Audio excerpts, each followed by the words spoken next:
On July 14th, 2026, the government coughed up $65 million.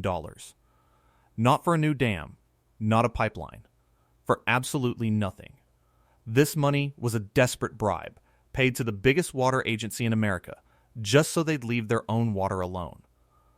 If it didn't work, the lights across the entire Southwest were going to start flickering out. Right now, 40 million people live downstream from a reservoir that's being systematically drained by the very people sworn to protect it. They rely on the electricity from Hoover Dam, this concrete monster that's been standing for almost a century. And that dam? It's failing. Not because it's old, not because it's cracking.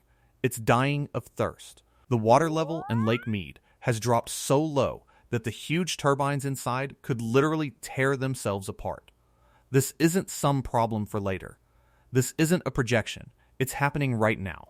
The water level is at 1,042.24 feet. For full power, it needs to be at 1,050. It's simple math. So, the government did something wild. They started paying states to just leave water in a lake that's already dying. They approved $52 million to put in new turbines that can actually work in a system that's permanently shrunk. And they're quietly getting ready for a future where Lake Mead just never bounces back. Here's what they can't say out loud. The lake isn't just dying, it's being executed. The real question isn't if we can save the lake. It's who are they throwing under the bus to delay the inevitable. Lake Mead was born out of defiance. On September 30th, 1935, President Franklin D. Roosevelt stood in the Black Canyon and dedicated Hoover Dam. He called it a 20th century wonder. It was more than just concrete and steel. It was a monument to the idea that American ambition could conquer even the harshest places on Earth. The Mojave Desert would get an oasis. The Colorado River, a wild, unpredictable force, would be tamed. When the dam's gates closed, water slowly started to fill the canyons, making the biggest man-made reservoir in the country.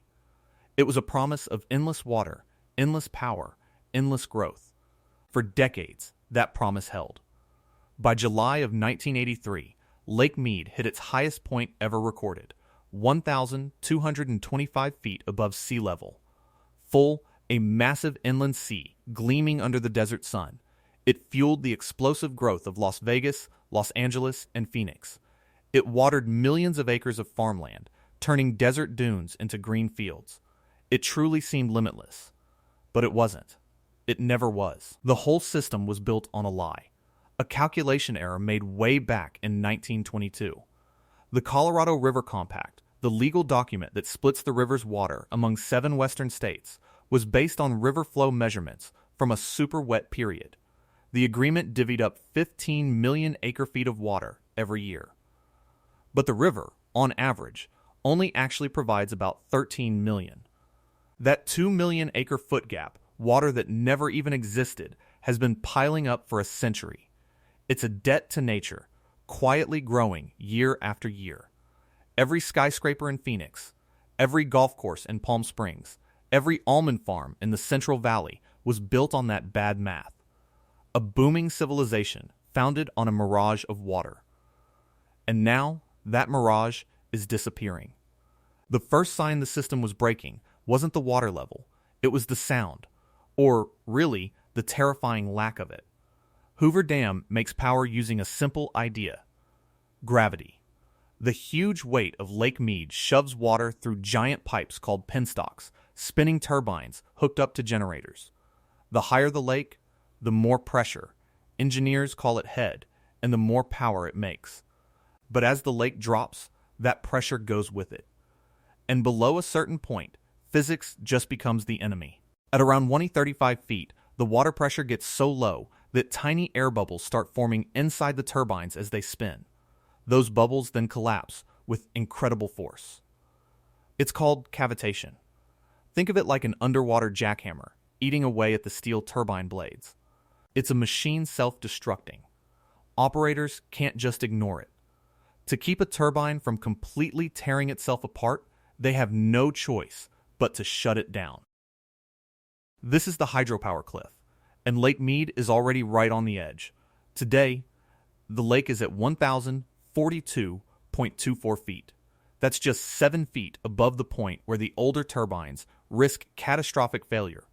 It's so close that Tom Bushatsky, who runs Arizona's Department of Water Resources and isn't exactly known for sugarcoating bad news, has already given up on trying to avoid it. "We're going to go to 1035, he said publicly. "There's no question that's going to happen." Think about that. The guy in charge of Arizona's water is openly planning for Hoover Dam's main machinery to fail. This isn't a worst-case scenario anymore. It's their standard operating procedure. The dam is already generating 40% less power than it was built to. 40%. That's not a small detail. That's a collapse. A quiet, invisible emergency that's already sending ripples through the Western electrical grid. So, in May of 2026, the Bureau of Reclamation did something that should send a chill down the spine of anyone who relies on this river. They announced a $52 million investment. An emergency upgrade. The plan wasn't to raise the lake. The plan was to adapt to its death. Engineers are currently putting in 3 new wide-head turbines. These are amazing pieces of equipment, specifically designed to work in low-pressure conditions that would destroy the original ones. They can keep making power even if the lake drops to 950 feet. It sounds like a solution, an incredible engineering feat, but it's not really a solution. It's an admission of permanent defeat. It's the government spending millions to retrofit its most important dam for a future so dry, so empty, that it seemed literally impossible just 20 years ago. They're strengthening the dam for a future where Lake Mead never returns. A future where the sprawling blue reservoir that defined the American West for a century is just a shallow, weak pond. The new turbines aren't an insurance policy. They're a tombstone. They're preparing the dam to make power from a ghost lake. And who's paying for this managed decline?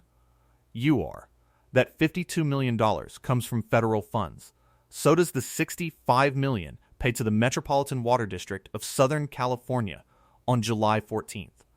That deal was put together by Genevieve Johnson, the USBAR's acting regional director, a desperate attempt to protect Lake Mead's water levels. The federal government, through the Inflation Reduction Act, is paying California's water managers $325 for every acre-foot of water they agree not to take, up to 200,000 acre-feet. That water, managed by MemWD's general manager Shivaji Deshmukh and his lead Colorado River negotiator Bill Hassenkamp, will now stay in the lake. It's a temporary, outrageously expensive band-aid. 200,000 acre-feet sounds like a lot, but it's a drop in an empty bucket. It might raise the lake by 2, maybe 3 vertical feet. That buys months, not years. It's a publicity stunt to deal with a physics problem.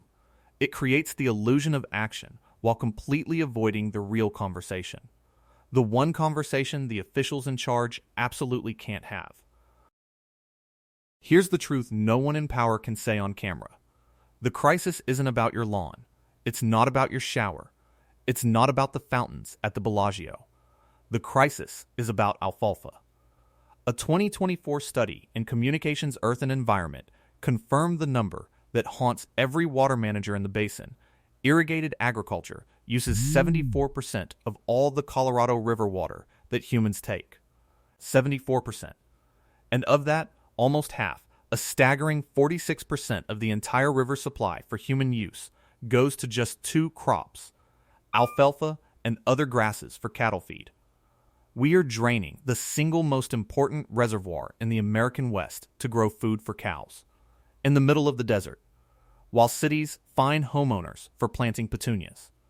Huge corporate farms are flooding hundreds of thousands of acres with subsidized water to grow a cheap crop, a lot of which then gets shipped overseas. The system isn't just broken, it's a joke.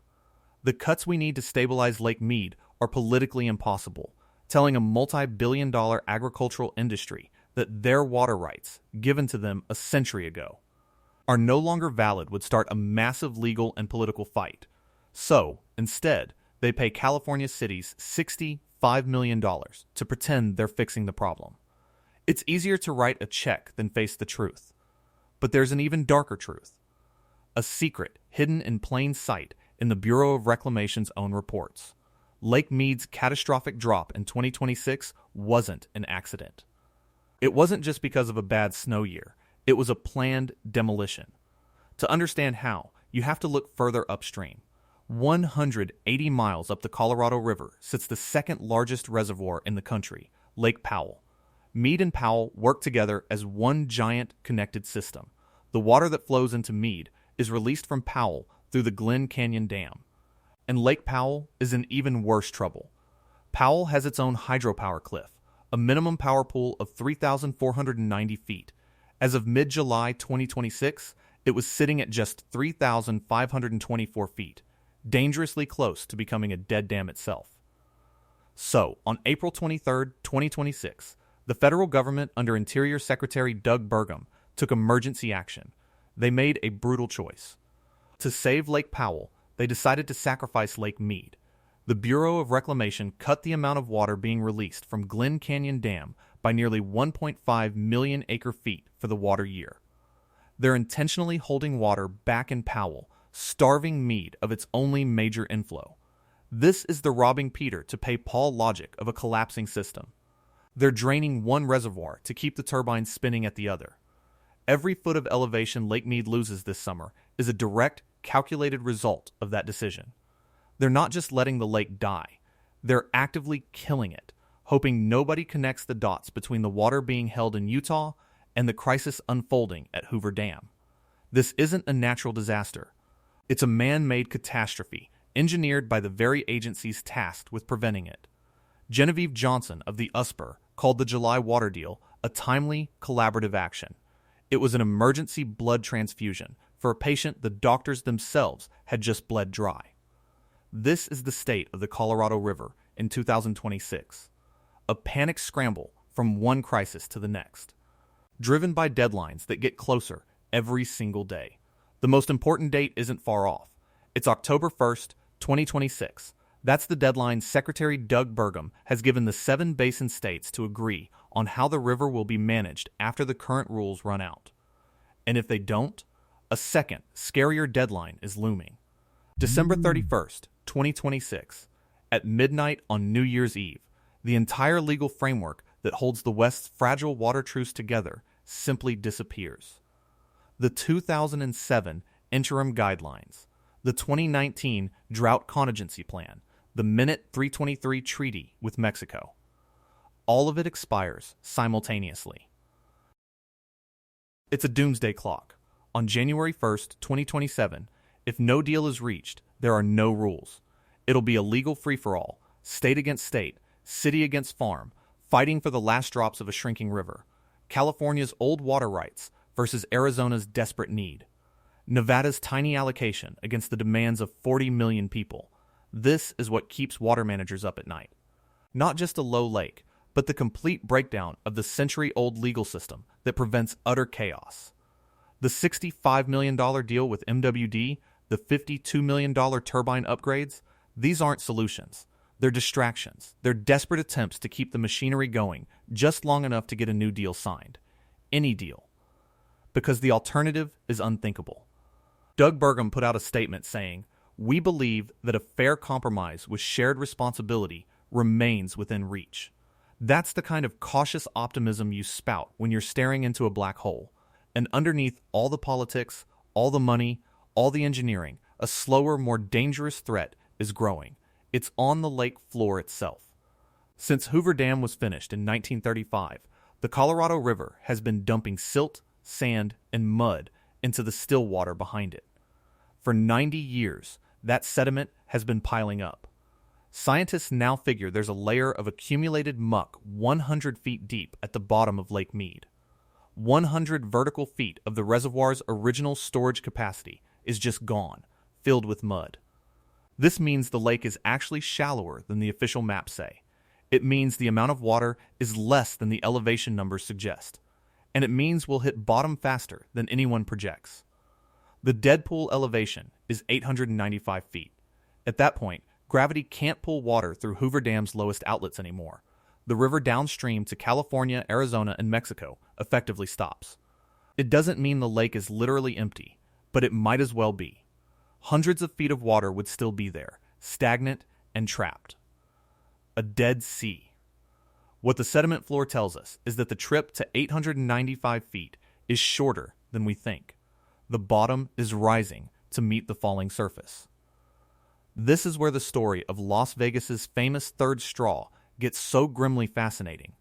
As I mentioned in another story, the city spent $1.4 billion to drill an intake at 860 feet, way below the dead pool line.